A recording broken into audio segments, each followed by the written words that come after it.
All right, hello, everyone. Hello. How was everyone's week? I know everyone can't answer, but just in general, I hope you all are long. Yes. Yes. There's a lot with that and being up in the middle of the night and tornadoes and election and wow, just a lot happening.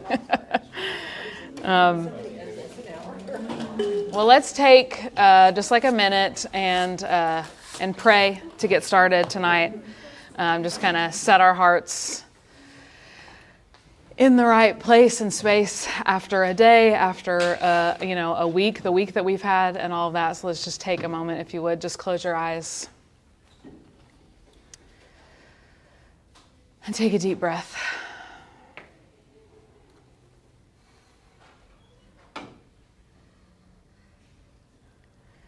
Jesus, we thank you for just this time that we have together.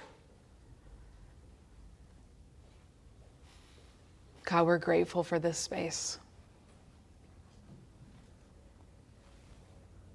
And we come to you, eyes wide open, hearts wide open, hands open to receive what you have for us this evening. I pray that whatever distractions are pulling on us right now, that we would just be able to lay those things down. That our attention would be pulled to you.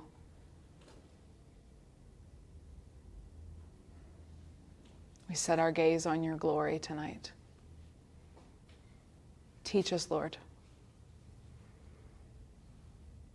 In your name, amen. So last week we dove into the human life of Jesus and really kind of settled in on Jesus the human and all that he came to demonstrate for us. Jesus was desperate for and dependent on the Father. He demonstrated and taught us what life and life to the fullest really looks like and what it looks like to live a fully Spirit-empowered life, empowered by the Holy Spirit, which is exactly the life that we all get to live as well. And we kind of settled in on this, phrase for us to kind of remember and carry forth in the weeks to come, that Jesus is not only our Savior and Lord, he is our model for life. And we talked about this grid, if you will, last week, and tonight we'll be diving into this first part of this equation, the spiritual practices equaling transformation. More specifically, we're going to kind of dive in towards the end into the practice of prayer tonight. But first, we're going to talk just about the practices. A lot of you have probably heard me talk about this before, the practices of Jesus, maybe even ad nauseum. So I won't stay at the 30,000 foot view too long, but we really have to start here. One of my all-time favorite quotes, and really honestly one of the most shaping quotes for me and for my life, is this quote from John Mark Comer. If we want to have the life of Jesus, we have to adopt the lifestyle of Jesus. If we want the life of Jesus, we have to adopt the lifestyle of Jesus. This idea and this thought has completely shifted how I think about my life, how I read the New Testament, which we talked about a little bit last week, specifically the Gospels, and reading them as biographies of Jesus's life to see how he lives his life, how he responds, what he says, how he says it, what he does before and after big moments, his pace, his communication with the Father, and on and on and on it goes. When we look at the life of Jesus, the full life of Jesus, not just the highlights, not just the stories that we can kind of memorize, but all in between the lines, the full life, we want to take note and then live out that lifestyle of Jesus. And the rhythms and details of the lifestyle of Jesus have come to be called spiritual disciplines or practices. That is where we get this kind of phrase or term. It's not really laid out in the Bible. It's not like he gives you a list or whatever to follow, but through the rhythms and details of his life is where we find this concept that we are talking about. I love the term practices. That's what I use most, if not almost always. My personality, I'm a naturally disciplined person. That doesn't come hard for me. That comes very easy for me, which is great most of the time, but also means that I can be very rigid and I can kind of get stuck in a box, if you will, and be kind of tick over into the being legalistic about certain things and certain things that I set my mind to do or my heart to do. And so practicing for me has a different connotation than a discipline. Practicing means I never arrive. There's not this end goal that I'm working to get, and then when I get there, that's it, I'm done. I'm always growing, I'm always learning, and this is a good posture for me. For you, it might be something different. I don't think we need to get caught up in exactly what we call them, but no matter what you call them, they are the how we follow Jesus. This is how we follow Jesus, how we adopt his lifestyle in order to kind of get that life and life to the fullest that he promises us. Here's something that we need to remember as well. Jesus never commands practices. He simply says, follow me. And that is what we want to do with our lives. We want to follow him. Following him is the goal.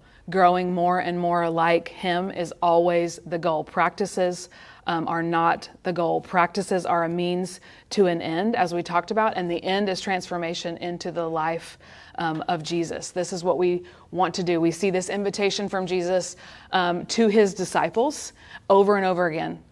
Come, follow me, follow me. And we are in that same boat. And so the end goal is never the practice. It is the means to an end, that end being transformation. Practices create the space where transformation can take place. Practices create the space where transformation can take place. The transformation is not found in the practice.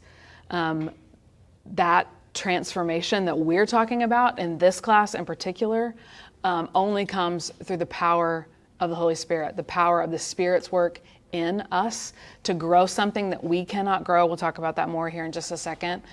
Practices simply create the space for us for that transformation to happen.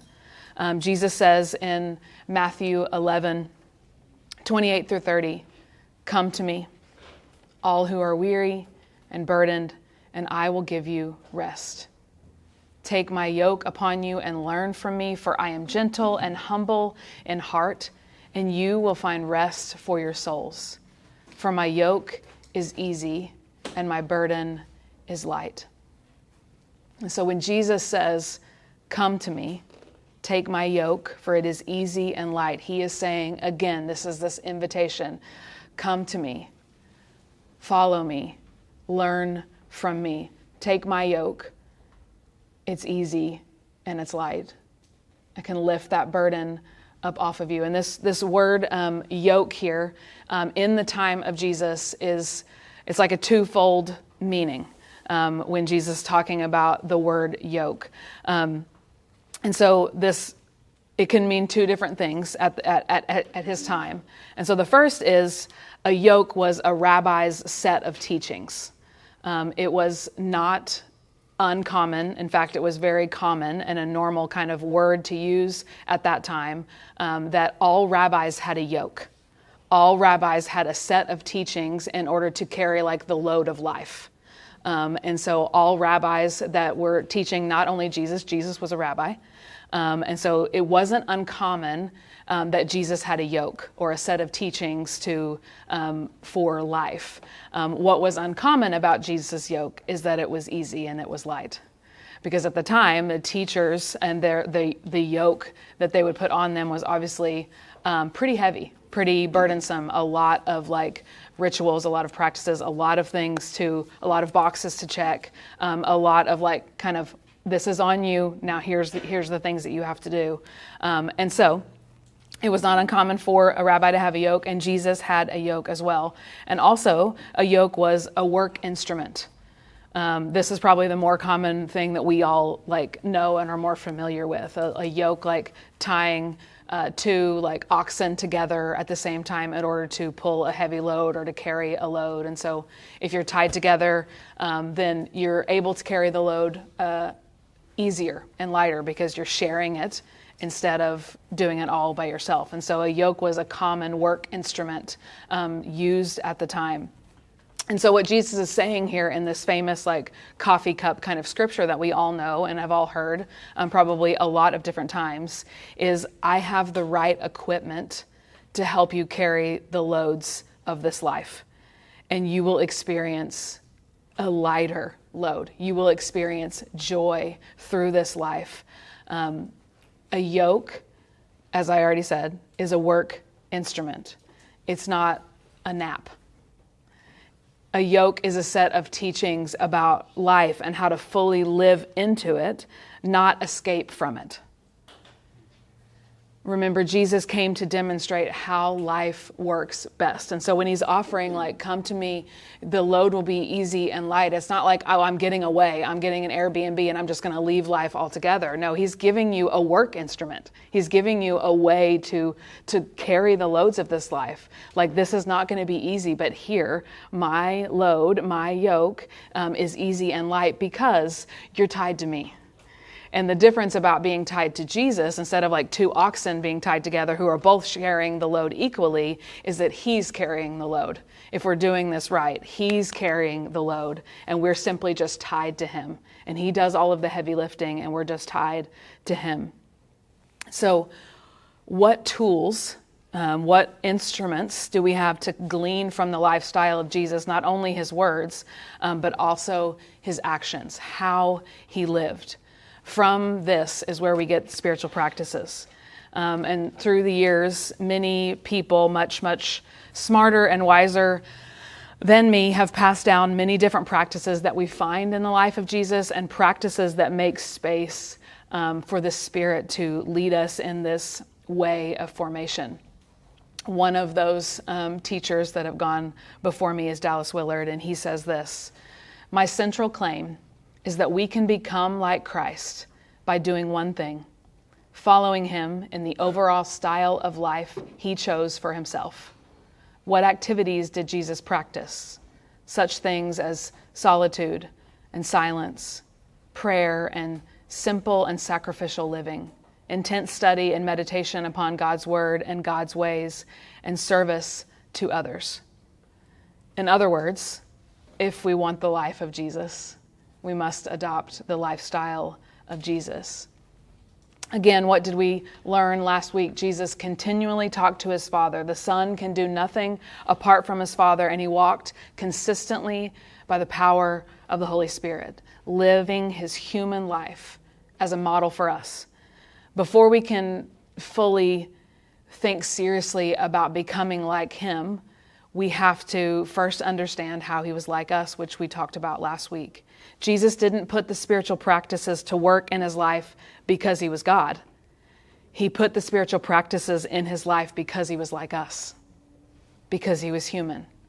He continually made the choice to need them. He needed them in order to fulfill his purposes on earth. And so what are spiritual practices? Let's dive in a little bit deeper into what they produce, some of that transformation that kind of takes place in our lives. Spiritual practices are a way to access power. A way to access power. Not our own power, but the power of the Spirit that lives inside of us. We lean into the practices as a way of training something inside of us, like building a muscle and growing a seed. I lean into what I can do in order to affect the things that I can't control. And so if I decide tomorrow I'm going to get into weightlifting and I'm going to start being a deadlifter or whatever. I don't even know the phrases. Sure. But this is gonna be my new thing, all right? I'm gonna jump in tomorrow and do this, all right? I'm not gonna be able to jump in and keep up with those who have been at it for, say, 2 days, all right? I'm going to need some time in order to build myself up to that. But just because I can't do what they're doing now today doesn't mean I can never do it. But I just can't jump in and do it now. I have got to train my body to understand what it means to do this thing, to have the right form, to pick it up the right way, to over time and over multiple days build the kind of muscle that I'm going to need in order to lift the kind of weight that I'm desiring to lift.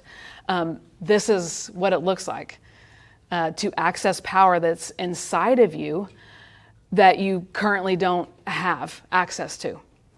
Just because I can't lift this thing now doesn't mean I can't lift it. Richard Foster, who is another famous spiritual formation author, writer, human, wrote the famous book, The Celebration of Discipline, which is a spiritual formation classic. He talked about in his book this dilemma of trying versus training.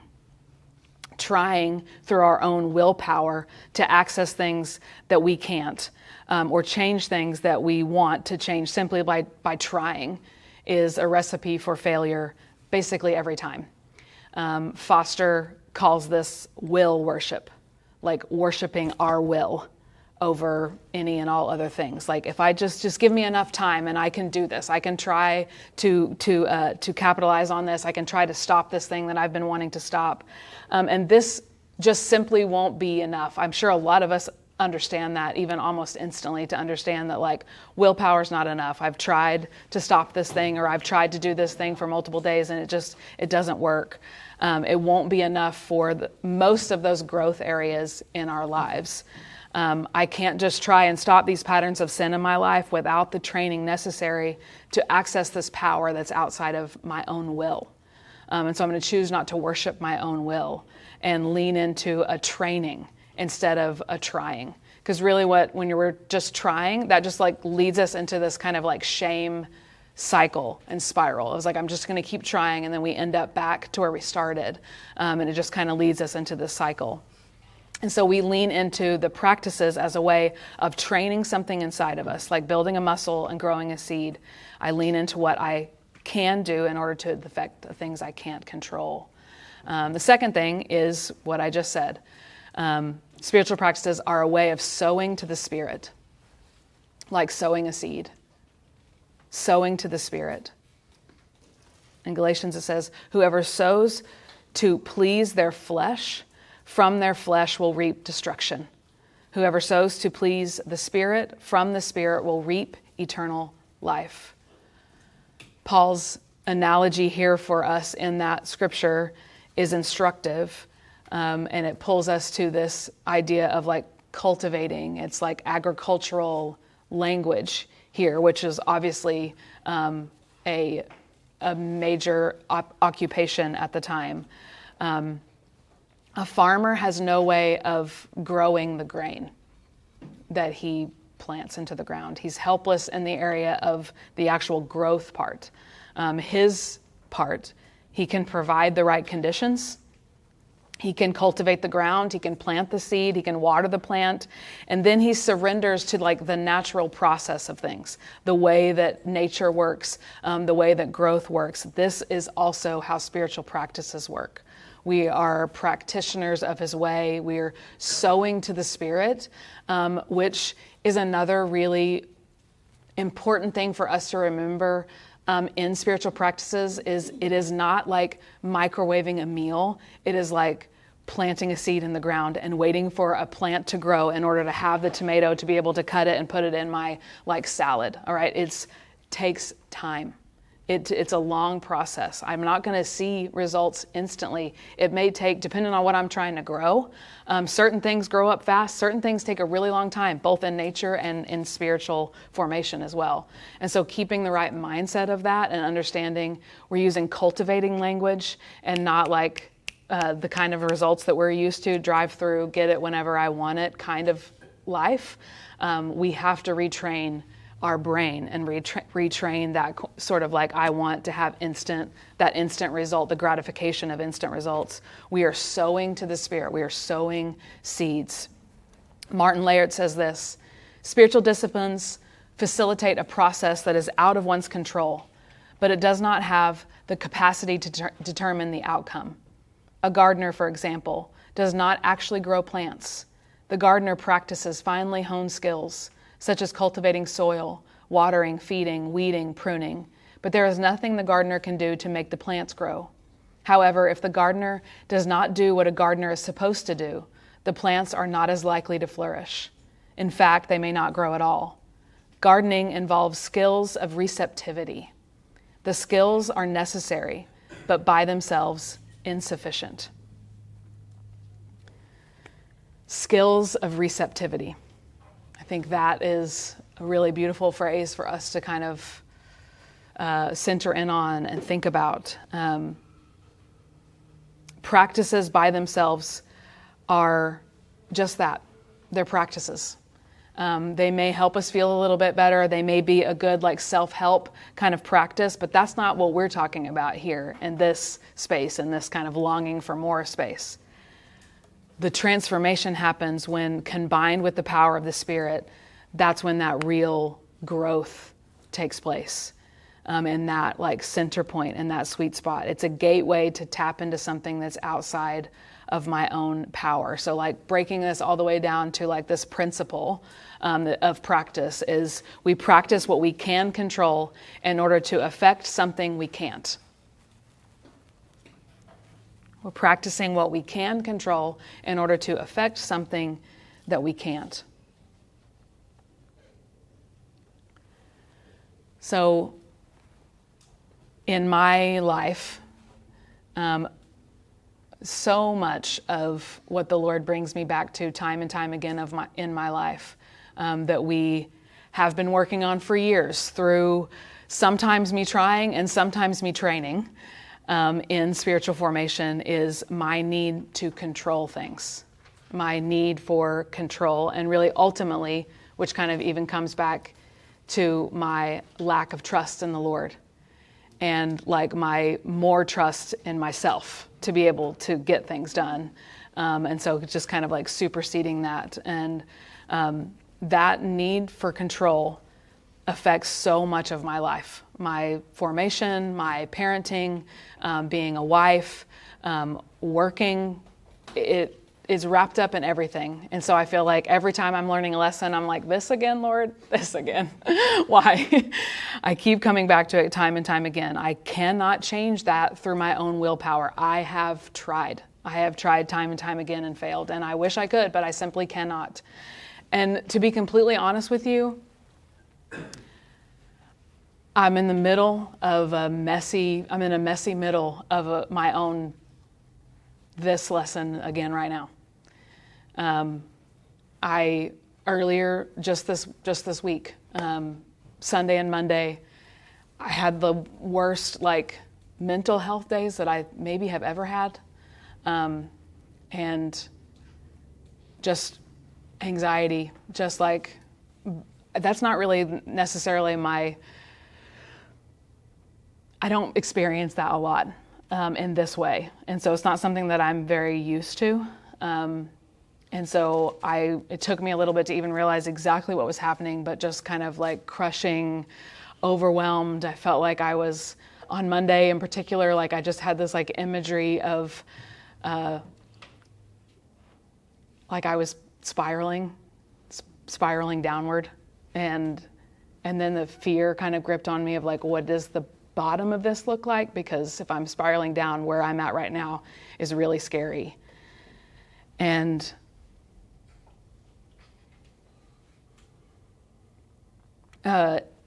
it's lack of control of everything that's going on in my life. And I thought for the few weeks leading up to it, I knew there was like warning signs and all of this. I thought that it was situational and it'll be fine. It's just like my normal anxious brain when there's a lot of things going on. But although this has been heavier than normal for me, I have learned this lesson before, and I have created ruts between myself and Jesus through particular practices that have helped train something inside of me that I was not able to train before. And what I found in these few days of just kind of like just sitting with the Lord and being and just trying to, I mean, honestly, like my personality is like, okay, this is happening. How do we fix it? All right. What do we find? How do we find the roots cause and just like, eliminate it. And then we move on and I have a testimony and I'm, bigger, stronger, better. Yes. Okay. So that is just genuinely how I like operate. But in just sitting with him and realizing that I haven't stopped doing those practices, but what it is I have drifted away from what they used to look like. And now this week realizing as I'm actually looking at my kind of top two things that have really formed me are Sabbath and prayer. And more specifically, the type of prayer being contemplative prayer, which we're going to talk about here in just a minute. Those two practices, Sabbath and contemplative prayer, have formed me so deeply and have helped train something inside of me when it comes to this like lack of control, when it comes to me trying to keep so many things going and so many things going, not just going, but going perfectly, and just trying to do that. And I realize now that like I have drifted. I have drifted in those. I have drifted for the sake of good things, for the sake of trying to do the things that needed to be done, and just like, oh well, I'll just do this because I really need to get this done in order for next week so I'll just work a little bit Friday morning. That's not a big deal. I need to keep my phone on me because, whatever reason. And so, but, now looking at it in the last like couple months, I'm like, my Fridays, which is my Sabbath day, like no one would know that it looks like any other day. And that has deeply affected me. These two practices have created a space for transformation in my life, and they have helped me to give something to a container for me. Like I'm going to lean in and practice this. I can't control how I feel about the control in my life. But I can practice this with you, Lord, and you can teach me things as I step into this, and you can transform my heart in ways that have never been transformed before. And I know it. I have walked in it. I've seen the fruit in it. I am better at handling things that are out of my control, so much better than I was 6-7 years ago. I am better at identifying it when it bubbles up inside of me and knowing what I need and knowing what I need to do. I'm better at accessing this space inside of myself because, as I said, I've built those ruts to Jesus, and particularly in prayer, this kind of contemplative prayer space. I've built that. It's there. He and I have carved that together, and so we've created that. That's the transformation. That's the work of the Spirit in me. That's not Rachel. That's the work of the Spirit. Those practices and more have affected different things, have made the space for transformation to take place in my life. Practicing what I can affect what I can control in order to affect what I can't. Spiritual practices do not make you a Christian. They do not get you into a relationship with God or impress God in any way. These are the things that bring us into the very presence of God and create the space for us to be transformed, to be more and more like Him. They create the space for us to hear and see what the Father is doing in us, for us to then be empowered and led by the Spirit and sent out by the Spirit in the same way Jesus was. Practices bring health and awareness into the relationship that we're already in. It doesn't bring us into relationship. It brings health into that relationship. But here's the deal. If we are actually following Jesus, which is what it means to be a Christian, then our lives should actually look like the person that we're following. That follow me is the same as it was when Jesus originally said, follow me to his disciples. That's what he's saying to us, as in apprentice under me. Okay, walk with me, and then your life is going to look like mine. You are going to handle these things in the same way that I would handle them, in the same way as if you were apprenticing under like a famous carpenter. You're learning how he does it. You're learning how he handles the wood. You're learning what he does as he builds and makes the chair. That's exactly what we're doing with Jesus. And so if we're really following him, Our lives should look like the person that we are following. I will let Dallas say it again. He says, most number of converts today thus exercise the options permitted by the message they hear. They choose not to become, or at least do not choose to become, disciples of Jesus Christ. Churches are filled with undiscipled disciples, as Jess Moody called them. Most problems in contemporary church can be explained by the fact that its members have not yet decided to follow Christ. Okay, Dallas. That is not the case for this room. We want to follow Christ. That is why you are here. And one of the ways that we do that is by stepping into the way in which he lived, his practices, his holy habits, his disciplines. And that's what we want to do. And that space of transformation and the space that we want to zero in tonight is prayer. You don't have to be a scholar or look very deep into the life of Jesus to see that the life of Jesus was marked by a rhythm of prayer. We see this over and over in the Gospels. Jesus slipping away to the lonely places, Jesus going away to pray, him being up early to pray.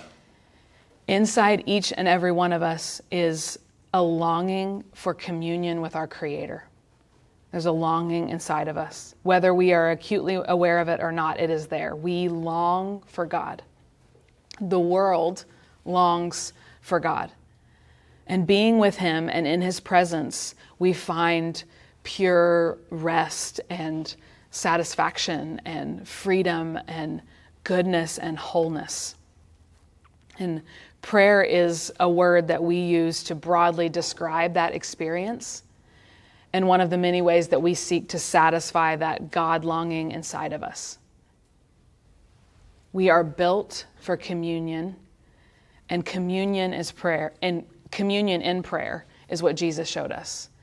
This is the way Jesus prayed. Whenever we look at, not only we see him slipping away, we see him in this rhythm of solitude and silence and stillness and prayer. We see that rhythm in his life, the back and forth, but we also see this kind of like unique way that he prayed. One day Jesus was praying in a certain place, and when he finished, one of his disciples said to him, "Lord, teach us to pray." Notice the wording here in their request. They did not say, "Teach us how to pray." They said, "Teach us to pray." See, the disciples knew the mechanics of prayer. They didn't not understand prayer. It wasn't that they didn't pray. They knew what praying meant. They prayed. They had prayers that they prayed every single day, daily prayers, seasonal prayers, prayers over meals. They knew what it meant to pray, but not in the way that Jesus prayed. They saw something different in the way Jesus prayed. It was intimate. It was personal. It carried a weight that they didn't understand yet. The disciples weren't looking for technique in prayer. They desired the communion with God that they saw in Jesus. That's what they were desiring when they said, "Teach us to pray." They were saying, "Teach us to pray like you pray. I want to pray like you. What I see in you, the way I see you communicate, the way I see you longing for it, I don't have that. Teach me to pray like you." For Jesus, prayer equaled communion with his Father. That's what prayer meant. Connection and intimacy, the place where he was refilled and re-identified as his true self. He modeled complete dependency on prayer as this space that could not be left unattended. That's why we see him continually slipping away. He needed that space. He had to have that space in order to keep going. It could not be left unattended. And I think if we're all honest, we share the sentiment of the disciples. Like, I understand how to pray. I'm familiar with the mechanics of prayer. I'm familiar with kind of what to do, or what I was brought up understanding about prayer, or quiet time, if you will, if you were from that sort of movement. Like, I understand the movements. I even have some prayer memorized, but Lord, teach me to pray. Teach me to pray like you, because how we pray affects everything. Our view of God, our theology, our engagement with the world, our temperament. It shapes who we are becoming. Prayer shapes who we are becoming. And that is what formation is all about. It's not about what I'm getting. It's about who I'm becoming, the person that I am becoming, the seeds that I'm planting, and the Spirit is growing inside of me, who I am going to become years from now. Prayer for most of us has been diluted down to an item on a checklist, something that we need to do, something that is required of us to do, maybe even like a way to feel a bit better or worse about ourselves, depending on the day or the week or how good we have been or how much we've really, stepped into that. For some, it's a place of boredom. I really don't know what to do. I find myself, my mind is always wandering. I can't stay focused. I don't really understand. It's a place to bring like a stale list of requests to God. I think I'm just supposed to be asking whenever I'm in prayer. For some of us, it's a place of pain and hurt because of unmet requests. Unmet prayers that we prayed earnestly, that we felt like we had full faith to believe that this thing was going to happen, and then I was left hanging there and the thing didn't happen, and the healing didn't come, or the provision didn't come. And so it's a place of pain for us. And the problem with all of those things is our human minds, we want to understand first before we can kind of enter into the space of prayer. We want first understanding. And so we try to untangle our understandings about God and about prayer before we really enter into prayer. But that isn't the goal of prayer. Prayer isn't a means for God to be understood, but a place to know Him and to be known by Him. It's not a place or a space or a means for God to be understood. We don't enter into prayer to understand God, but to know God and to be known by God. And when I use the word know here, using it very specifically and on purpose, I don't mean to know about. I don't mean like knowledge alone. I mean know like in the Hebrew sense of the word, like to intellectually and experientially know. That's why the Bible uses the word known to describe the role of sex in marriage. Like Mary knew Joseph, in that sense. That's the Hebrew sense of the word. To know your spouse is not merely an intellectual thing. It is an intellectual and experiential thing at the deepest of levels. And that's what we're talking about here in this word know. I'm not simply meaning know about. Like I know I have knowledge of you, but I'm experiencing you as well. Tyler Staton says this in his book, Praying Like Monks, Living Like Fools, which is a beautiful book on prayer. Highly recommend. Prayer invites you to learn to listen to God before speaking, to ask like a child in your old age, to scream your questions in an angry tirade, to undress yourself in vulnerable confession, and to be loved. Completely and totally loved in spite of everything. The issue for us in our like Western context is we tend to reduce everything, almost everything, down to a transaction.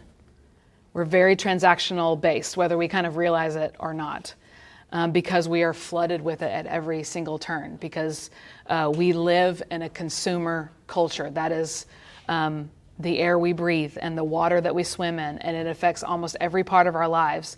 And if we are completely honest, and we're going to kind of dive into this now, this consumer culture has 100% affected, I would guess, 100% of the people in here's prayer life.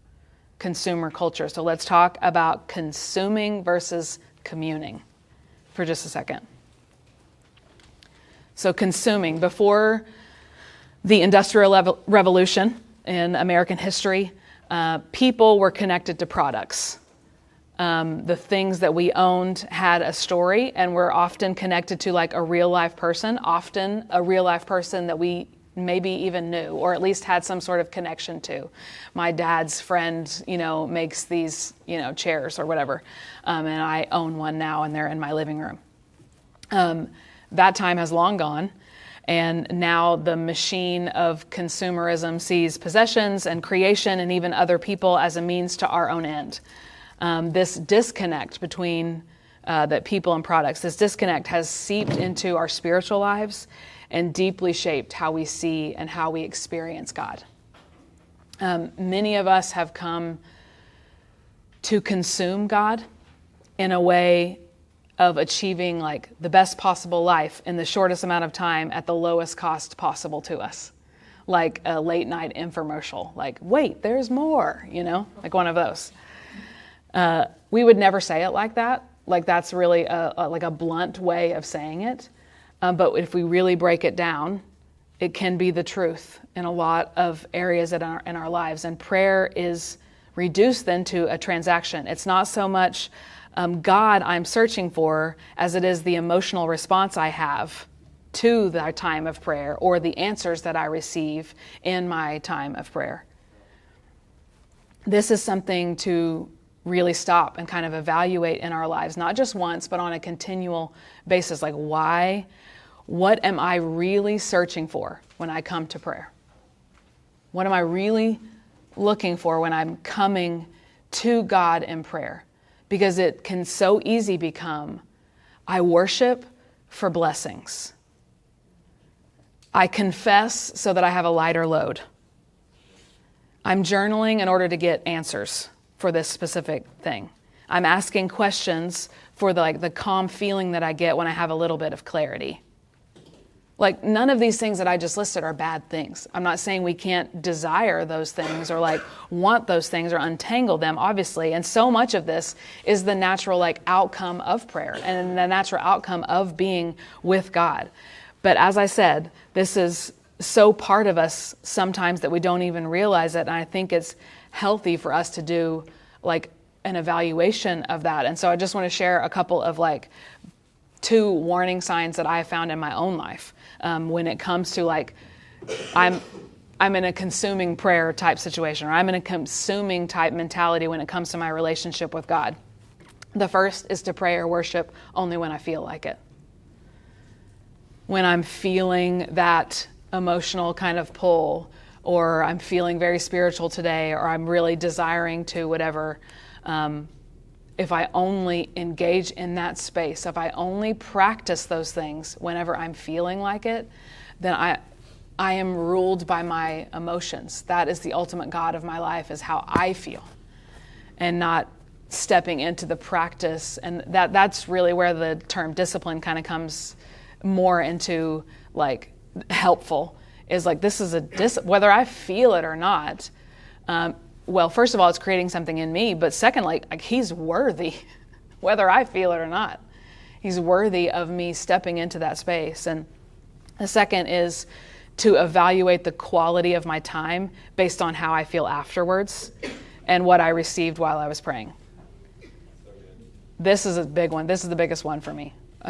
Hands down, this is the trap that I always fall into.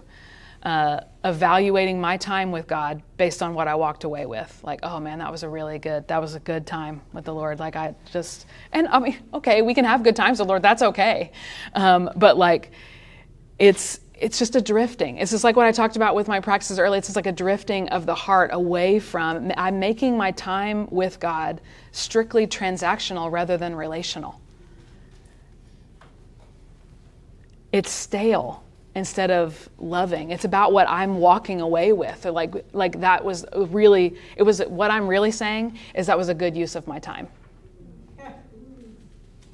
If I walk away with nothing, then I'm I could have done a lot of other things. I could have accomplished a lot.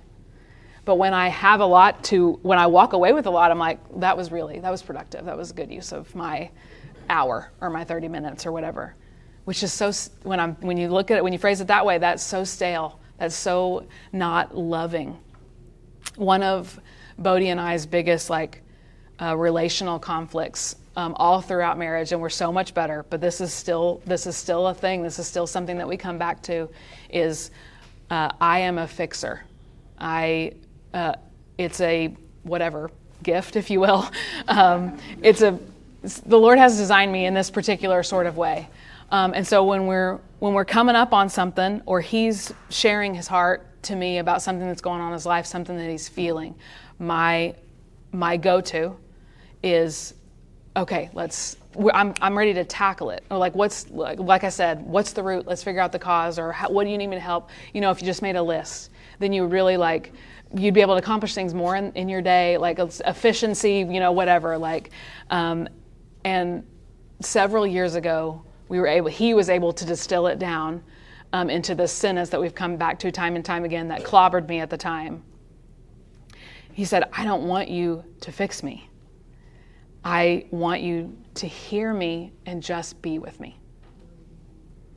Just sit with me in it, and don't try to fix it. Don't try to fix it, because I feel like a project, and I feel like, which is just transactional.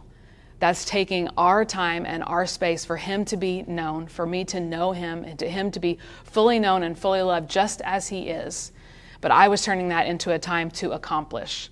And there are times to fix. And so what we have learned in our relationship, this is not a marriage class, but what we've learned in our relationship is now I say, are we fixing, or are we just sitting in it? And I'm okay either way.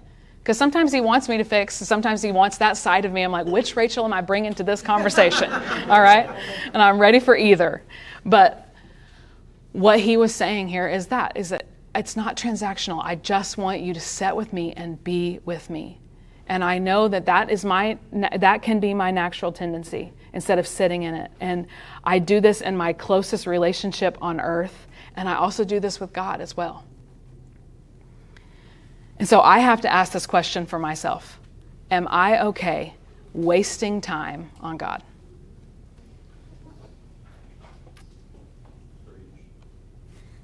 And obviously, it's not wasting. But as I said, that can be our mindset, because we live in a consumer culture. So I want to pause for just a minute and let you guys answer this for yourself. Just write for just a few minutes for your own self. Are you okay wasting time on God? What feelings can kind of come up inside of you with that sentence? Okay, let's jump back in. We'll come back to that probably at table talk time here at the end. So, if that's a little glimpse into what consuming prayer looks like, then what does true communion in prayer look like? How do we commune with God without agenda or without necessity? There's a story of an 18th century priest and an elderly peasant, and the powerful and yet very simple conversation that they had one day. The elderly peasant would come and sit alone for long hours in the quiet of the church. And one day the priest asked him what he was doing during his time at the church, and that he would come and sit. And the old man simply replied, I look at him, he looks at me, and we are happy. Saint Ignatius of Loyola, wow, tongue twister, once called God loving. I love that. And that is the center point of what it kind of looks like to enter into communion with God through prayer, to enter into that space of loving, to know God and be known by Him. I look at Him, He looks at me, and we are happy. Simply being with God, being enough for us. Are we okay with simply loving and being loved by God? Are we okay with this, or do we deep down need to produce? Do we need to walk away with a product or an outcome like I was just talking about for myself? Or are we okay with simply loving and being loved by God? Communion with God restructures our relationship with God from a working back and forth, like producing partnership, to a divine exchange of love and friendship. It restructures our relationship. We produce things and we accomplish things together. Absolutely, yes. That is a part of the work of the ministry, and we're going to do things together. We can co-labor with Christ. But this isn't the foundation of our relationship. That isn't our starting point. This is not like my starting place isn't from how I produce for him or what we produce together. It's way deeper and richer and more fulfilling than what I bring to the table or what he can do for me in any given situation or moment. But this type of prayer that we're talking about is something that in our time and in our culture it's really hard to come by at times because of the way that our lives are set up. Our lives are very noisy. C.S. Lewis, in his book, The Screwtape Letters, referred to this world as a kingdom of noise. And the demon that was speaking in it claims, we will make the whole world a noise in the end. And I honestly can't think of a much better description of our world, or a more chilling description of our world, and even particular this cultural moment, this right now, this week, this what we watched yesterday and into the night last night, a kingdom of noise. And so if that is what we're living in, if that's our moment, then going back to what we talked about before, what tools do we have from the way of Jesus that help us carry that load? What then from the way of Jesus can help combat this way of living in our world? And many apprentices from the way of Jesus all throughout history have called this particular practice contemplative prayer. In 2 Corinthians 3:18, it says, "And we all, who with unveiled faces contemplate the Lord's glory, are being transformed into his image with ever-increasing glory, which comes from the Lord, who is the Spirit." This is a key passage in which we get this word contemplate from. To contemplate means to gaze or behold. To contemplate the Lord's glory is to direct the inner gaze of our heart toward the Trinity, toward Father, Son, and Spirit, to redirect our attention to him, to behold him in this way, to hold him before us in the kind of way where I can gaze on you and your beauty. I can behold you and everything that you have revealed yourself to be, because what we behold, we become. Whatever you're holding before you, whatever has the majority of your gaze, wherever your attention is going to, that is the person that you are going to become. Those are the seeds that you are planting. That is what that's what you are stepping into as we behold, we are becoming. And this is really what sets this practice apart from simple mindfulness. Obviously that is in vogue right now, and to be quiet, to be mindful in this world of self-actualizing spirituality, that's a part of it. And does the practice of mindfulness come with benefits? It absolutely does. I mean, this psychologically, all the things, how our bodies are created, I'm not saying it doesn't come with benefits, but the end goal is definitely one of self-exploration. It's exploring the self. Contemplation and contemplative prayer, and the way we're talking about it tonight, sets our gaze outside of ourself, off of ourself and onto our Creator. And so mindfulness is to be present to the moment. Contemplative prayer is to be present to God's presence in the moment. To be present to God's presence in the moment.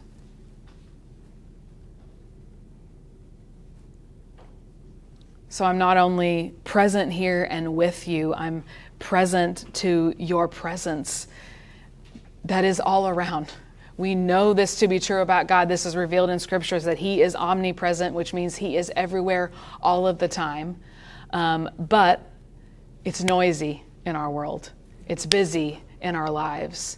And so if we do not stop, if we do not gaze, if we do not behold, we will miss his presence all around us, and his beauty all around us, and his working and moving and changing things around and working in our lives in ways that we don't even notice because we're not present to his presence in the moment.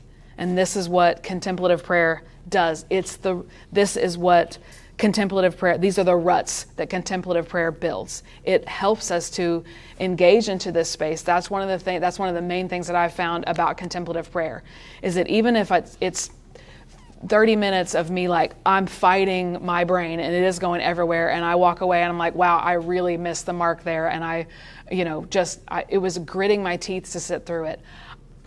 Over time, and building this space and place where I can kind of activate that space so much quicker than I used to. Like, if I'm sitting in line waiting to pick up Micah from school, like there's just this well of quiet in me that I now know how to find that I didn't before, if that makes sense. That's the best language that I have for it. Like I have access to it in a way that I didn't have before, even in like small pockets. I don't have to have like the whole house all to myself, quiet, whatever, in order to focus anymore. It's different now. I'm able to kind of get to it quickly because I've built that to be able to be present to God's presence.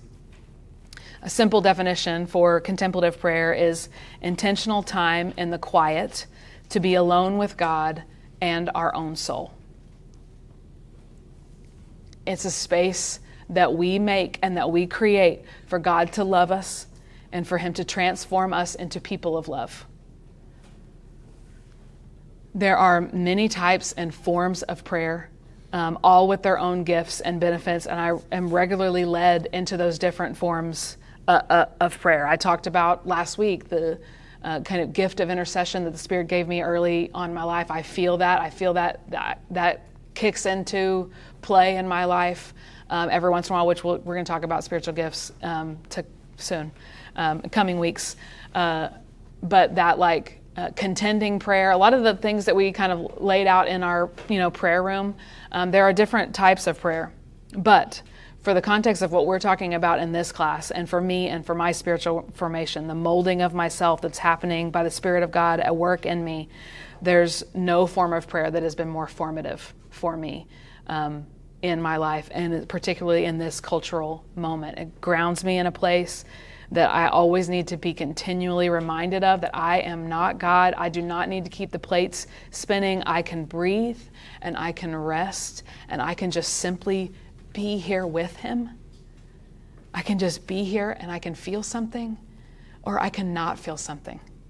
And I can know that it's my best time spent to just be, to just sit with him.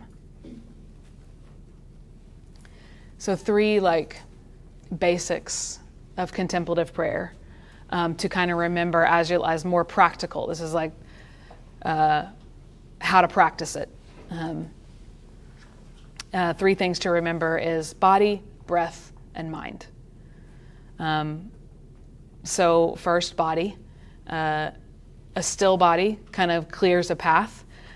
So find a comfortable spot to sit, upright but comfortable position, and make sure that you're comfortable, in that space, so that you can really kind of set and still your body in whatever way feels comfortable for you.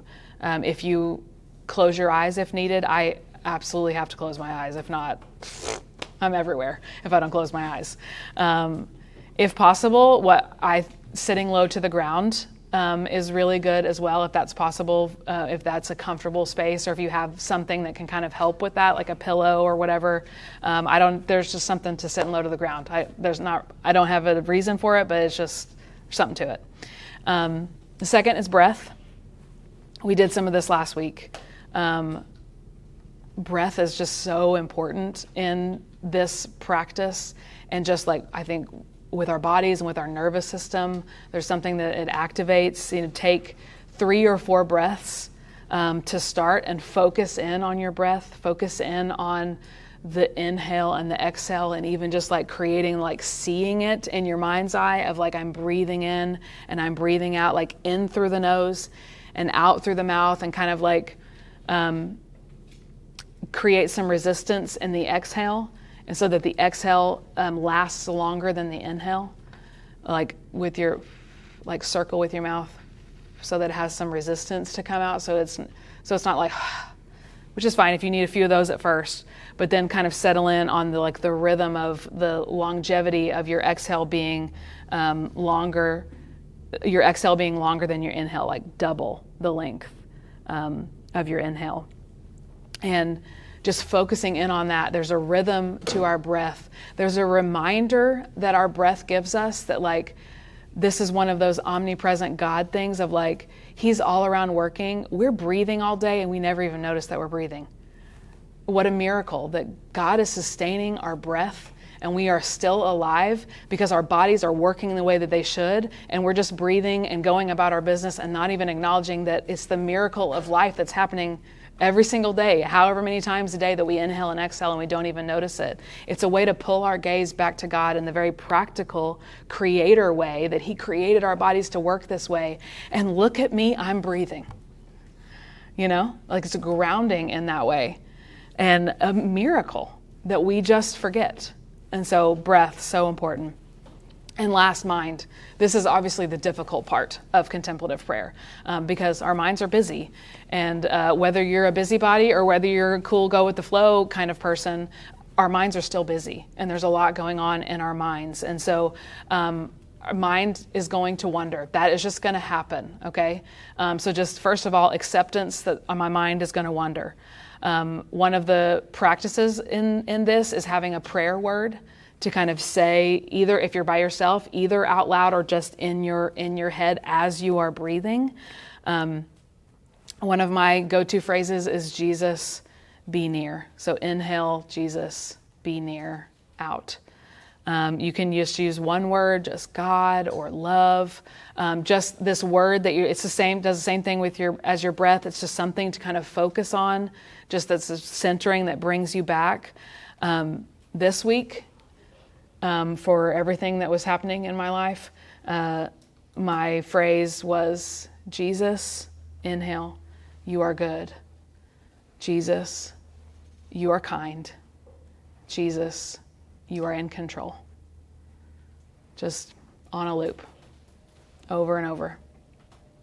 And when the mind wanders, as it will, and you catch yourself and you're like, I've been thinking about my grocery list for 5 minutes and I didn't even realize it. That's okay. It's going to happen. Just keep bringing it back with your prayer word, back into that, or back into whatever it is that you are thinking about or focusing on. Don't be discouraged by how often you get distracted, because we all get distracted. You are not doing it right. You are human. That is what happens. Instead of getting discouraged, I don't know where I heard this from, but I have used it for a lot of years, is like looking at it instead of, I got distracted this many times. It's, look how many times I got to return back to Jesus. Look how many times I got to come back to him and refocus. And so I got distracted 20 times. That was 20 returnings to the Lord during my 5 minutes of prayer. And so just understand and embrace all of that and lean in. Okay, so let's reflect for just a few minutes. We don't have quite as much time as we had last time. Sorry, it was a little longer. Take a few minutes and reflect, which will be kind of piggybacking off of what you kind of already wrote on. So I have a little shorter time to write, and because I want you guys to be able to talk about everything that we talked about with your people. And so these two questions: how has consumer culture crept into my prayer life? Where do you see that in your own life? And then, am I okay with simply loving and being loved by God? Which is very similar to the question that you already answered with, am I okay with wasting time on God? So let's journal about those for just a few minutes, and then we'll go into table talk time. All right, here's my last little thing is a little homework assignment, is to practice what we talked about tonight, is to carve out a moment in your week and or in your day. My suggestion would be to, if this is not something that you regularly practice, please don't set aside an hour to do it. Just like, okay, what does 5 minutes look like in the morning before I go get the kids up? Can I set my alarm for 6:40 instead of 6:45? And as soon as it goes off, I'm going to spend 5 minutes, every morning. And so if you can create a space or a time to do it on the daily between now and next week, great, amazing. If it's 3 days in the week, great, amazing. One time, great, amazing. Okay, I'm not going to give out gold stars next week or anything like that. I would love to hear about it. And maybe we might start next week with a little short time to kind of talk about the actual stepping into the practice. Specifically of contemplative prayer. I wasn't able to go into specifics on the practices, but I love talking about it. So if you have any questions about other things and other practices, I'd love to do that. And also my whole class last CityU was all about that basically, so you can watch that as well. Lots of book recommendations and all of that. And we haven't had space or time for Q&A. Not that I have all the answers, but if you have a specific question, please feel free to come ask it and talk about it. And that is it. Love you all, and I'll see you next week.